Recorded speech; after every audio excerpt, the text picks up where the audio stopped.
ठीक है, तो इसमें हम सबसे पहले एक टॉपिक पढ़ेंगे मैग्नेटिक फील्ड, चुंबकीय क्षेत्र या चुंबकीय प्रभाव क्या होता है। अब तुम सब लोगों ने मैग्नेट देखी है, तुमने देखा है कि मैग्नेट के पास अगर तुम आयरन को रखते हो तो वो मैग्नेट उसको क्या करती है, अट्रैक्ट करने का काम करती है। इसका मतलब मैग्नेट के चारों तरफ कुछ ना कुछ उसका एरिया, उसकी फील्ड होती है, क्योंकि एक पर्टिकुलर एरिया तक ही अगर तुम आयरन रखोगे तो वो अट्रैक्ट करेगी, अगर उस एरिया से बाहर होगा आयरन तो वो अट्रैक्ट नहीं करेगी। देखा है ना, तो हर मैग्नेट का अपना एक क्षेत्र होता है, अपना एक एरिया होता है।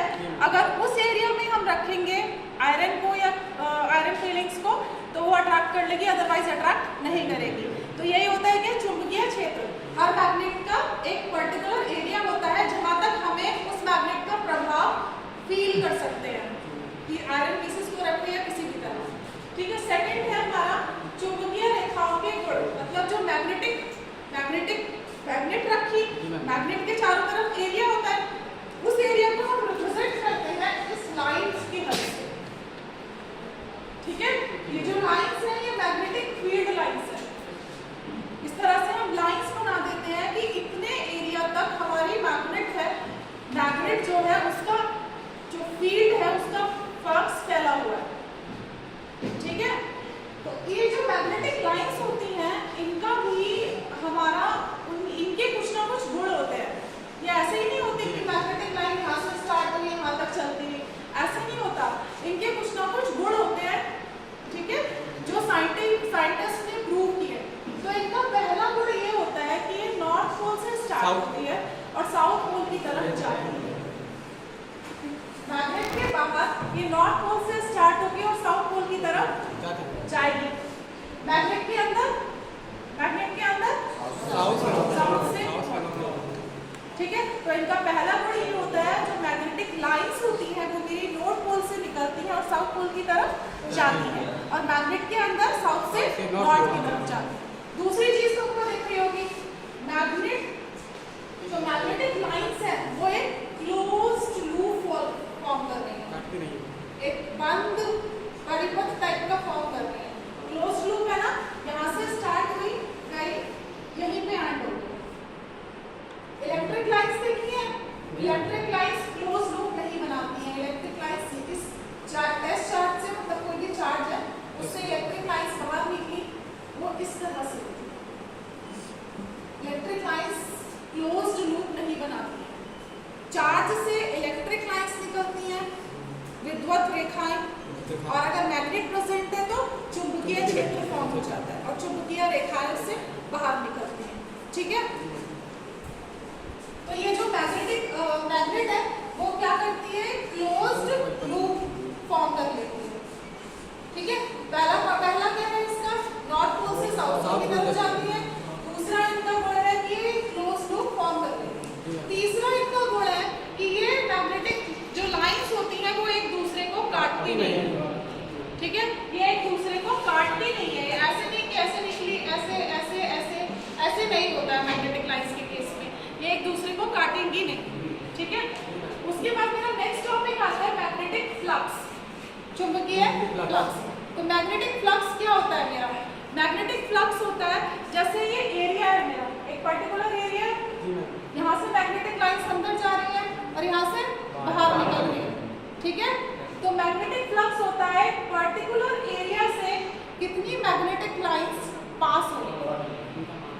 ठीक है, एक पर्टिकुलर, जैसे इतना मैंने एरिया को ही ले लिया, कोई रेक्टेंगुलर रिंग टाइप की लेनी और उससे मैंने उसके बाहर एक मैग्नेट रख दी। मैग्नेट जो होगी, ये मैग्नेट रख दी मान लो, हाँ, इस मैग्नेट का तो लाइंस ऐसे भी जा रही होगी, मान लो ऐसे, मतलब पूरा लूप सा बना रही होगी, ऐसे भी मैग्नेटिक लाइंस जा रही होंगी। लेकिन हमने एक पर्टिकुलर एरिया रख दिया, एक रेक्टेंगुलर प्लेट रख दिया, स्क्वायर प्लेट रख दी, तो उस एरिया से कितनी लाइंस पास हुई, तो वो क्या होता है मेरा मैग्नेटिक फ्लक्स। ठीक है, मैग्नेटिक फ्लक्स का अगर मैं ये फॉर्मूला देखूं तो क्या होता है, ये B vector dot A vector. A होता है जो एरिया है, हाँ, और बी होता है जो मैग्नेटिक फील्ड हम पास करा रहे हैं। ठीक है, तो इसको मैग्नेटिक फ्लक्स को मैं डॉट अगर मैं हटाऊं तो हमने बच्चों मैथ्स में पढ़ा है कि डॉट हटाते हैं तो हम क्या लिख सकते हो इसको, ये cos फाई।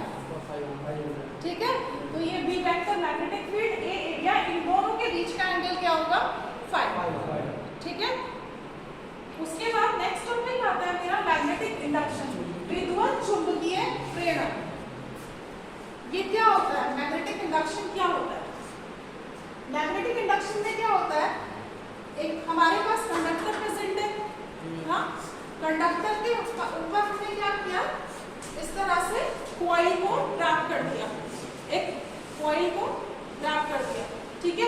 उससे क्या किया हमने, यहाँ पे गैल्वेनोमीटर लगा दिया। गैल्वेनोमीटर क्या काम करते हैं बच्चों,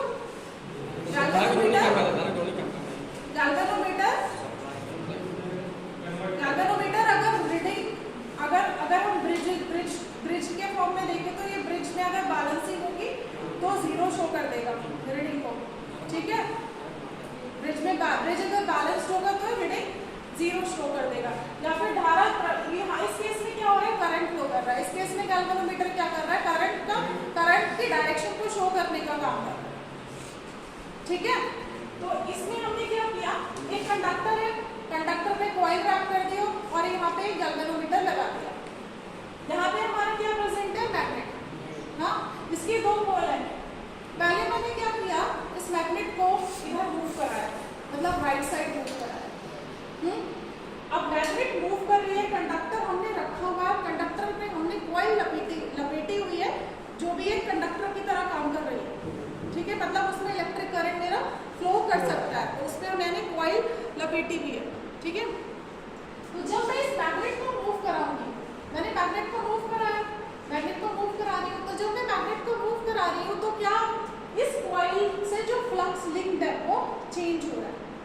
मतलब बताती हूँ मैं इसका थोड़ा, मान लो पहले मैग्नेट मेरी यहाँ पे रखी हुई थी, हाँ, इससे मैग्नेटिक लाइंस निकल रही है, मैग्नेटिक लाइंस निकल रही है यहाँ तक। पहले केस में यहाँ तक नहीं पास हो पा रही है, ये मान लो, ठीक है। उसके बाद फिर मैंने अपना मैग्नेट ऐसे मूव कराया, मैग्नेटिक लाइंस निकली, थोड़ा फ्लक्स पास हो पा रहा है, ठीक है। उसके बाद फिर ऐसे मूव कराया, मैग्नेटिक लाइंस निकली, फिर से ऐसे पास होने लगी।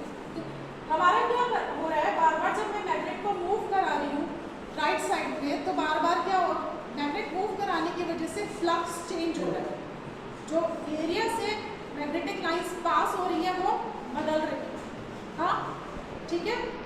तो इलेक्ट्रोमैग्नेटिक इंडक्शन के लॉ के हिसाब से अगर हमने ये कंडक्टर रखा हुआ है और मैग्नेट रखी हुई है, मैग्नेट को मैं मूव करा रही हूँ, तो क्या होगा, ये जो कंडक्टर पे कॉइल रैप है उस पर धारा प्रवाहित होनी स्टार्ट हो जाएगी, ठीक है। मतलब मैग्नेट मूव कराई तो जो कंडक्टर से फ्लक्स लिंक्ड है वो चेंज होगा, जब फ्लक्स चेंज होगा तो धारा प्रवाहित होनी स्टार्ट हो जाएगी, करंट फ्लो होना स्टार्ट हो जाएगा। करंट फ्लो होना स्टार्ट हो जाएगा तो गैल्वेनोमीटर कुछ ना कुछ रीडिंग शो करना स्टार्ट कर देगा, ठीक है। मान लो गैल्वेनोमीटर में रीडिंग इस डायरेक्शन में कुछ ना कुछ शो कर देगा, ठीक है। करंट मान लो जब मैंने राइट हैंड साइड में मूव कराई तो करंट मेरा क्लॉकवाइज घड़ी की दिशा में मूव करना, फ्लो करना स्टार्ट हो गया। दूसरे केस में मान लो मैं मैग्नेट को इधर की साइड लेके जा रही हूँ, मैंने पहले पास रखी, फिर धीरे धीरे मैं दूर करती चली जा रही हूँ, तो उस केस में भी फ्लक्स बदलेगा, जो इस कॉइल से फ्लक्स पास हो रहा है वो बदलेगा, फ्लक्स बदलेगा तो ईएमएफ इंड्यूस होगा, मतलब वोल्टेज इंड्यूस होगी, मैंने बताया वोल्टेज इंड्यूस होगी तो धारा प्रवाहित होगी। लेकिन क्योंकि हम इधर की साइड, मतलब डायरेक्शन अपोजिट होगी मैग्नेट की, तो धारा जो प्रवाहित होगी वो जिस दिशा में यहाँ प्रवाहित होगी उसके विपरीत दिशा में यहाँ पे प्रवाहित होगी, ठीक है। और उस केस में जो गैल्वेनोमीटर रीडिंग शो करेगा वो जो पहले केस में शो कर रहा होगा उसके विपरीत दिशा में करेगा, ठीक है। तो इलेक्ट्रोमैग्नेटिक इंडक्शन बेसिकली क्या है, इलेक्ट्रोमैग्नेटिक इंडक्शन में मैग्नेट है हमारे पास, एक कॉइल है, एक कंडक्टर है जिसपे हमने कॉइल रैप कर दी है। जब हम उस मैग्नेट को मूव कराएंगे, लेफ्ट कराएं या राइट कराएं, तो उस मैग्नेट को मूव कराने की वजह से जो कंडक्टर से फ्लक्स लिंक्ड है, जो कंडक्टर से फ्लक्स पास हो रहा है या मैग्नेटिक लाइंस पास हो रही है वो चेंज होगी, हाँ। जब वो चेंज होंगी तो ईएमएफ इंड्यूस होगा, और ईएमएफ मतलब वोल्टेज बनेगी, फ्लक्स के चेंज होने की वजह से वोल्टेज बनती है, और जब वोल्टेज बनेगी तो करंट फ्लो करना सर्किट में हमारे शुरू हो जाएगा, ठीक है। तो करंट पहले नहीं था, लेकिन जब मैग्नेट मूव करी और मैग्नेटिक लाइंस हमारी चेंज हुई, कंडक्टर से जो पास हो रही है, तो करंट फ्लो होने लगा और वोल्टेज इंड्यूस होने लगी। तो इसी के लिए हम यूज़ करते हैं अपना किसका, मैग्नेट्स का ज़्यादातर जगह, जहाँ हमें चाहिए होता है कि ईएमएफ थोड़ा इंड्यूस हो जाए, मतलब वोल्टेज बन जाए। तो हम क्या करते हैं, मैग्नेट रख देते हैं और एक कंडक्टर रख देते हैं। कंडक्टर समझते हो ना बच्चों, कंडक्टर मीन्स इलेक्ट्रिसिटी को जो पास कर देते हैं, ठीक है, वो मटेरियल जो इलेक्ट्रिसिटी को पास कर देते हैं वो क्या होता है, कंडक्टर होता है। तो कंडक्टर रख दे हम और मैग्नेट रख दे, मैग्नेट को मूव कराएं जिसकी वजह से फ्लक्स चेंज होगा, और जब फ्लक्स चेंज होगा तो धारा प्रवाहित, वोल्टेज ईएमएफ बनेगा, ईएमएफ बनेगा तो करंट